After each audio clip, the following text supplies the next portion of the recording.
Hello everyone, welcome to knowledge centric. इस lecture में हम देखेंगे full load torque, maximum torque और स्टार्टिंग टॉर्क क्या होता है और इसके बीच में क्या रिलेशन होता है। ठीक है, तो आइए स्टार्ट करते हैं। सबसे पहले ये हमारा टॉर्क और स्लिप के बीच की कैरेक्टरिस्टिक्स है। अगर आपसे कोई पूछता है टॉर्क और स्पीड के बीच की कैरेक्टरिस्टिक, तो वो कुछ ऐसा बनेगा। मैंने पिछले लेक्चर में आपको बताया हुआ है। जस्ट इसका थोड़ा सा अपोजिट बन जाता है। तो आपको पता होगा क्योंकि जहाँ पे स्लिप 1 वहाँ पे स्पीड 0, जहाँ पे स्लिप 0 वहाँ पे स्पीड मैक्सिमम या एनएस है ना, इस वजह से ऐसा होता है। अब यहाँ पे देखो, इसको तो हमने डिस्कस कर लिया है कि ये जो लीनियर रीजन है आपको दिख रहा है, ये स्टेबल रीजन है, और ये जो आपको हाइपरबोला दिख रहा है, ये हमारा अनस्टेबल रीजन है। अब बात करते हैं कि यहाँ पे टॉर्क कितने टॉर्क हैं और उसका क्या सिग्निफिकेंस है, और फिर जो लास्ट में उसका कंक्लूजन आएगा वो इंपॉर्टेंट है हमारे लिए। देखिए, इसमें कुछ है, जैसे फुल लोड टॉर्क है, स्टार्टिंग टॉर्क है और मैक्सिमम टॉर्क है। एक एक करके इन तीनों टॉर्क को देखते हैं और उसके बाद से इसके बीच में रिलेशन भी डेवलप करने की कोशिश करेंगे। आइए स्टार्ट करते हैं। फुल लोड टॉर्क होता क्या है? फुल लोड टॉर्क, सबसे पहले तो फुल लोड टॉर्क है कहाँ पे? यहाँ पे है ना, और ये ऑपरेटिंग रीजन है। ध्यान से, ये हमारा ये स्टेबल रीजन है यहाँ से लेके यहाँ तक, और ये अनस्टेबल रीजन है। और मैंने आपको बताया था स्टेबल रीजन में भी कुछ पॉइंट होगा, सिर्फ वहीं तक हम ऑपरेट करेंगे। तो यहाँ से और इधर, ये पूरा जो हमारा पॉइंट है, जो पूरा रीजन है, ये हमारा क्या है? ऑपरेटिंग रीजन है। इसी में हमारा मोटर जो है वो ऑपरेट होनी चाहिए। इसी से ऊपर जाने पे हमें दिक्कत है, तो वो क्या दिक्कत है हम देखते हैं। ठीक है। चलिए, तो एक बार देखते हैं इसमें क्या लिखा हुआ है। When the load on motor increase, the torque produce increase। ध्यान से देखो, जब मोटर का लोड इंक्रीज कर रहे हैं, लोड इंक्रीज करेंगे तो स्पीड क्या हो जाएगी? कम। और मैंने आपको बताया था स्पीड और टॉर्क में इनवर्स रिलेशन है, यानी कि अगर स्पीड कम होगी तो टॉर्क क्या होगा? बढ़ने लगेगा। इसका मतलब when load of motor increase, the torque produce increase, है ना, एज स्पीड डिक्रीज, क्योंकि स्पीड कम हो रहा है तो टॉर्क इंक्रीज हो रहा है। एंड स्लिप इंक्रीज, ऑब्वियसली अगर स्लिप डिक्रीज होगा तो स्लिप जो हमारा इंक्रीज होगा। The increased torque demand is satisfied by drawing motor current from the supply। Obviously अगर लोड हम लगाएंगे तो स्पीड कम होगी। अब स्पीड कम होगा तो क्या होगा? टॉर्क बढ़ेगा। अब टॉर्क बढ़ेगा कैसे? जब हम सप्लाई से ज्यादा करंट ड्रॉ करेंगे, क्योंकि टॉर्क और करंट में रिलेशन है। ठीक है, तो इसका मतलब हमें ज्यादा करंट ड्रॉ करना पड़ेगा। अच्छा, एक चीज समझना, इसीलिए चाहे कोई इंसान हो या मोटर, सबकी एक मैक्सिमम लिमिट होती है। उस लिमिट से आप आगे ले जाओगे तो वो टूट जाएगा, है ना। तो ऐसे ही जो ये जो पॉइंट आपको दिख रहा है मैक्सिमम टॉर्क, ये इसकी मैक्सिमम लिमिट है। इससे इससे अगर आप ऊपर जाओगे, मान लो किसी मोटर का एक फिक्स होगा ना कि हाँ इतना ही लोड हम इसका रखेंगे, इससे ज्यादा अगर रख दिए तो क्या हो जाएगा? वो मोटर बंद हो जाएगा।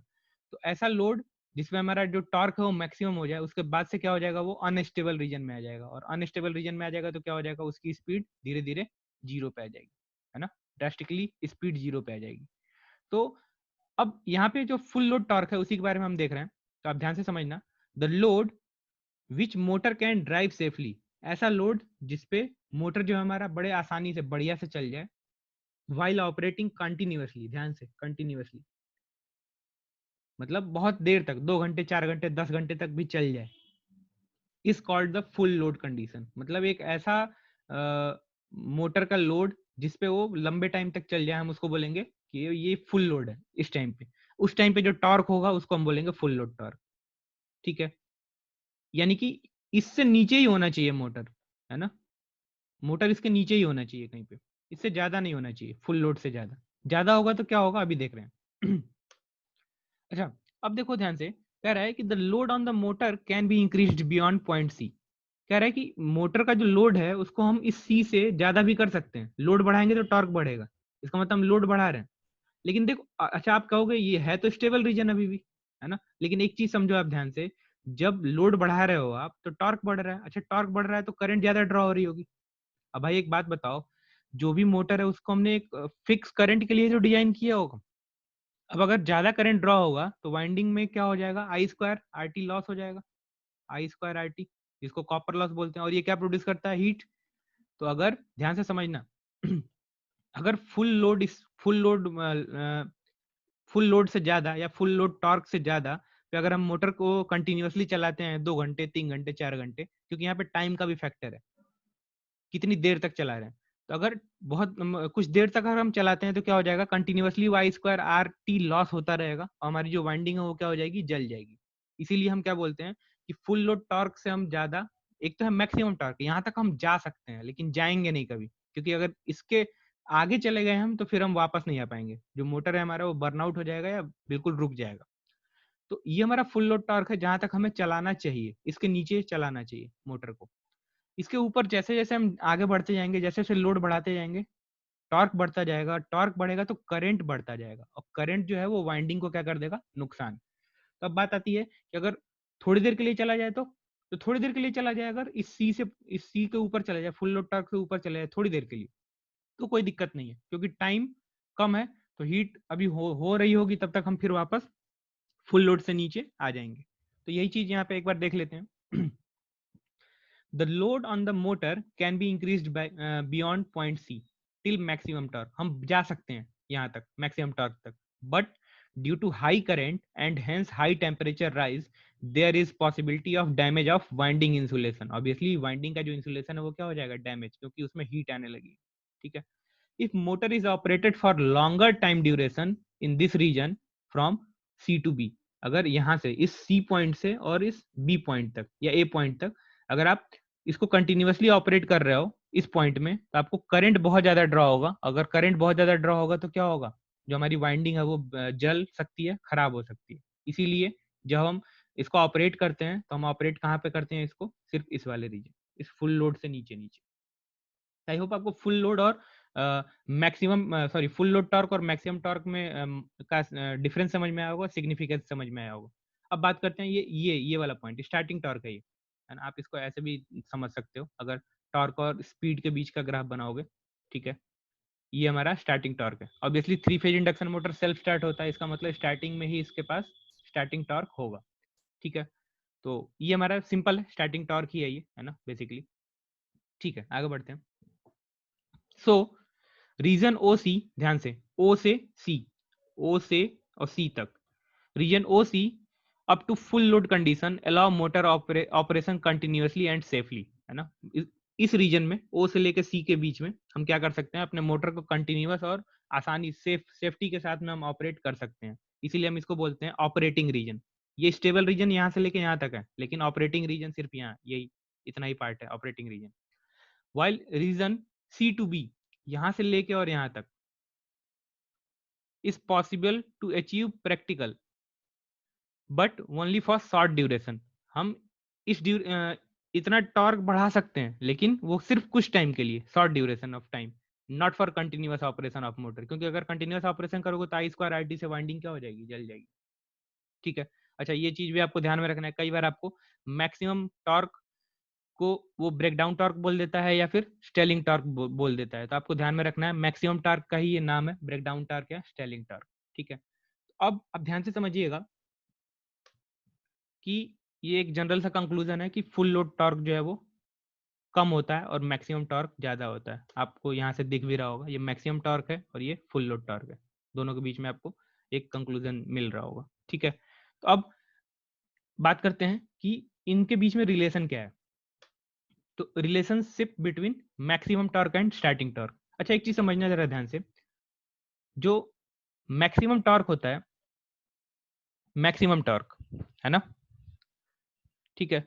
मैक्सिमम टॉर्क क्या होता है, मैक्सिमम टॉर्क डायरेक्टली प्रोपोर्शनल होता है, इसमें रेजिस्टेंस वाला टर्म तो होता नहीं है, क्या होता है 1/2x2, है ना। ये हमारा क्या है, मैक्सिमम टॉर्क। अच्छा, स्टार्टिंग टॉर्क क्या होता है, स्टार्टिंग टॉर्क डायरेक्टली प्रोपोर्शनल होता है किसके, R2 अपन में R2 square plus x2 square, क्योंकि यहाँ पे स्लिप क्या है, 1 है स्टार्टिंग में।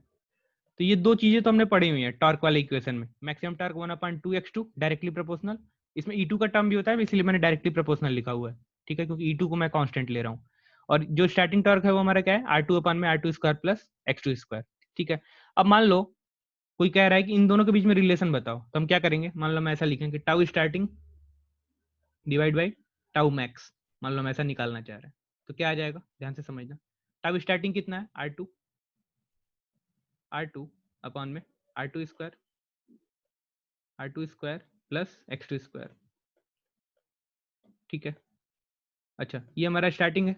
अच्छा, मैक्सिमम टॉर्क कितना है, 1/2x2, 1/2x2, 2x2, अच्छा इसका मतलब ये x2 जो है ऊपर चला जाएगा बिल्कुल, तो क्या आ जाएगा, आ जाएगा 2x2 R2 2x2 R2 upon में R2 स्क्वायर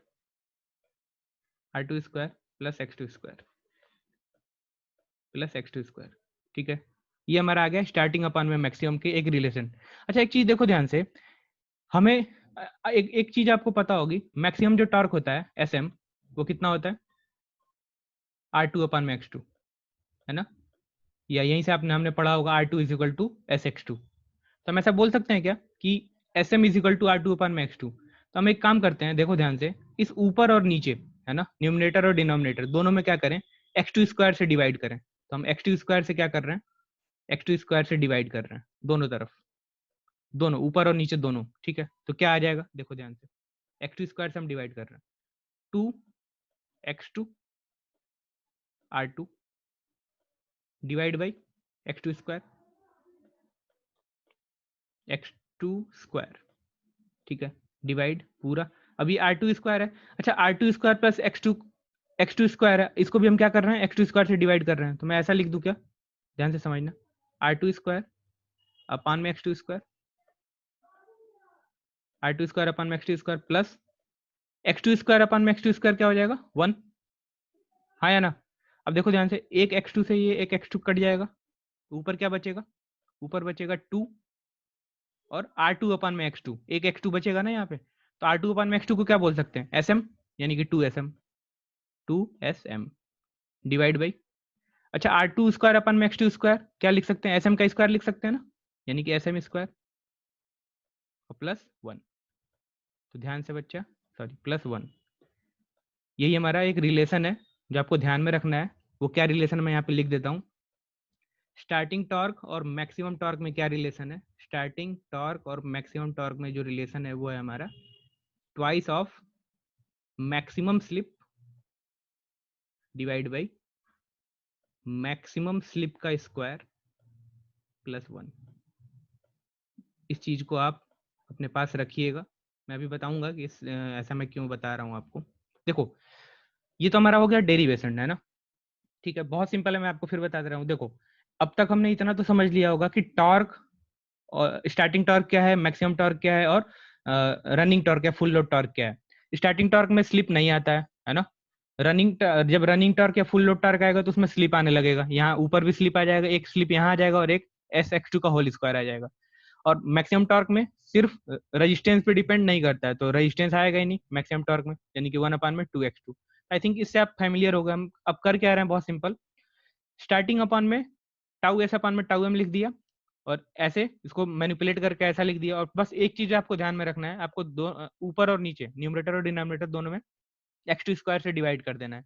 जैसे ही आप x2 स्क्वायर से ऊपर और नीचे डिवाइड करोगे तो आपको कुछ ऐसा मिल जाएगा, x2 अपन में r2 x2 sorry r2 upon में x2 और r2 अपन में r2 square plus x2 square.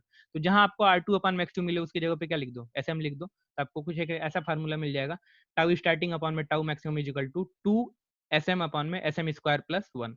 अब देखो आपसे क्वेश्चन कैसा पूछेगा, आपको एसएम दे देगा, मैक्सिमम टॉर्क मैक्सिमम स्लिप दे देगा, और आपको इन दोनों में से कोई स्टार्टिंग और मैक्सिमम टॉर्क में से कोई एक टॉर्क दे देगा और दूसरा टॉर्क आपसे पूछ लेगा, ठीक है। तो बहुत सिंपल है ये, आई होप इसमें आपको कोई प्रॉब्लम नहीं होगी। चलिए नेक्स्ट है relation between full load torque and maximum torque, ठीक है। तो अच्छा एक चीज देखो ध्यान से, फुल लोड टॉर्क कितना होता है, फुल लोड या रनिंग के टाइम पे जब हमारा रन हो रहा है, अब जब रन हो रहा है मोटर तो इसका मतलब स्लिप आ जाएगा, तो स्लिप R2, सॉरी इसको डायरेक्टली प्रोपोर्शनल कर लो, SR2 अपान में R2 स्क्वायर प्लस SX2 का होल स्क्वायर, है ना। अच्छा अब एक चीज समझो, मैक्सिमम टॉर्क अभी हमने इसके पहले ही देखा था, मैक्सिमम टॉर्क तो वही है, रेजिस्टेंस पे डिपेंड नहीं करता है। मैं बार बार आपको ये चीज बता रहा हूँ क्योंकि ये आपसे बार बार आपको भ्रमित कर दिया जाएगा रेजिस्टेंस दे के, ठीक है। मैक्सिमम टॉर्क जो है वो 1/2x2 है। अब वो कह रहा है कि इन दोनों के बीच में क्या रिलेशन होगा, सेम वही काम करेंगे फिर से, tau F full load torque upon में टाउ एम मान लो, ठीक है। दोनों का हम क्या कर रहे हैं, रेशियो ले रहे हैं, क्योंकि दोनों के बीच में रिलेशन देखना है। तो पहले फुल लोड टॉर्क लिख लें। अच्छा यहाँ पे देखो एक चीज ध्यान में रखना है, ये एस जो है वो सिंपल सा स्लिप है, फुल लोड की स्लिप है, ठीक है। और अगर R2 अपान में x2 आएगा, R2 अपान में x2, तो ये हमारा क्या होगा, मैक्सिमम स्लिप होगा। ठीक है, तो आप इससे कंफ्यूज मत होना, जहाँ पे S लिखा हुआ है आप चाहो तो उसको SF भी पढ़ सकते हो, कई जगह पे आपको SF मतलब फुल लोड या लोड के साथ में। ठीक है, तो S R2 अपान में R2 square plus S x2 का होल स्क्वायर, S x2 का होल स्क्वायर, ये हमने लिख लिया फुल लोड वाला टॉर्क, और डिवाइड बाई, अब हमें मैक्सिमम टॉर्क लिखना है, तो मैक्सिमम टॉर्क क्या है, 1 अपान में 2x2। कोई दिक्कत नहीं, कोई दिक्कत नहीं। ठीक है, अब फिर सेम वही काम, ये उसको इसको सबसे ऊपर लेके जाएं, है ना, मैनिपुलेशन इतना तो आपको आता होगा, तो क्या आ जाएगा, 2s x2 r2, है ना, divide by 2s x2 r2 upon में r2 square plus s x2 का होल स्क्वायर। ठीक है, कोई प्रॉब्लम नहीं है इसमें यहाँ तक में। अब देखो ये हमारा इक्वेशन आ गया, फिर से वही काम कर रहे हैं, दोनों तरफ ऊपर और नीचे दोनों में x2 से क्या कर रहे हैं, डिवाइड कर रहे हैं। ठीक है, तो अगर x2 से डिवाइड करेंगे तो मैं एक चीज मैं यहीं पे आपको थोड़ा सा समझा दे रहा हूँ, है ना, ताकि मुझे बार बार लिखना ना पड़े, मैं उसको अलग पेन से इंडिकेट कर दे रहा हूँ। देखो मान लो मैं क्या कर रहा हूँ, डिवाइड बाई x2 स्क्वायर से, यहाँ भी डिवाइड कर रहा हूँ x2 स्क्वायर से, और यहाँ भी क्या कर रहा हूँ यहाँ भी क्या कर रहा हूँ x2 स्क्वायर से डिवाइड कर रहा हूँ, जो आपको ब्लू से दिख रहा है ना, ये नेक्स्ट स्टेप है। तो देखो एक x2 से एक x2 यहाँ पे कैंसिल आउट हो जाएगा। अच्छा, ये R2 स्क्वायर अपन में x2 square plus s x2, और ये x2 स्क्वायर यहाँ भी है और x2 स्क्वायर यहाँ भी है, तो ये x2 स्क्वायर से x2 स्क्वायर क्या हो जाएगा, कैंसिल आउट हो जाएगा। तो अगर हम इसको लिखना चाहें तो क्या लिखेंगे, ध्यान से देखो, 2 सिंपल वाला एस या एस एफ कह लो, जैसा भी आपको सही लगे। अच्छा देखो ऊपर क्या बच रहा है, R2, और नीचे क्या बच रहा है, x2, तो R2 अपन में x2 को क्या लिख सकते हैं, SM, यानी कि 2s SM। ठीक है, आप चाहो तो इसको SF भी लिख सकते हो, आपके ऊपर है, 2s SM divide by R2 square upon में x2 स्क्वायर को क्या लिख सकते हैं, SM का स्क्वायर, यानी कि SM का स्क्वायर प्लस ये x2 स्क्वायर से x2 स्क्वायर तो कैंसिल लेते हैं, यहाँ बचा क्या, S स्क्वायर, सिंपल वाला S स्क्वायर, यानी कि S स्क्वायर। तो ये हमारा रिलेशन आ गया, मैं यहाँ पे लिख देता हूँ ये क्या रिलेशन है, tau F divide by tau M, full load torque और मैक्सिमम टॉर्क में क्या रिलेशन है, वो रिलेशन है 2 सिंपल एस या फुल लोड वाला एस से slip, maximum slip divide by maximum slip का whole square plus simple slip का या फुल लोड स्लिप का होल स्क्वायर। ये हमारा फुल लोड टॉर्क और मैक्सिमम टॉर्क के बीच में रिलेशन है। ठीक है, तो आई होप आपको एक आइडिया समझ में आया होगा। अब मैं इसको समराइज कर दे रहा हूँ आपके सामने, ठीक है, ताकि आपको ये चीज ध्यान में रहे। देखो ध्यान से, दो चीजें हमने पढ़ी हैं, आपको कॉन्सेप्ट वाइज तो आपको पता होना चाहिए, लेकिन ये टर्म ज्यादा आपके लिए इंपॉर्टेंट है ऑब्जेक्टिव और न्यूमेरिकल पॉइंट ऑफ व्यू से। 2SM divide by SM square plus 1, एक तो फार्मूला ये है हमारे पास, और कुछ नहीं है, अगर आपने प्रोसीजर देखा हो तो बहुत इजी है। स्टार्टिंग टॉर्क और मैक्सिमम टॉर्क में ये हमारा रिलेशन है।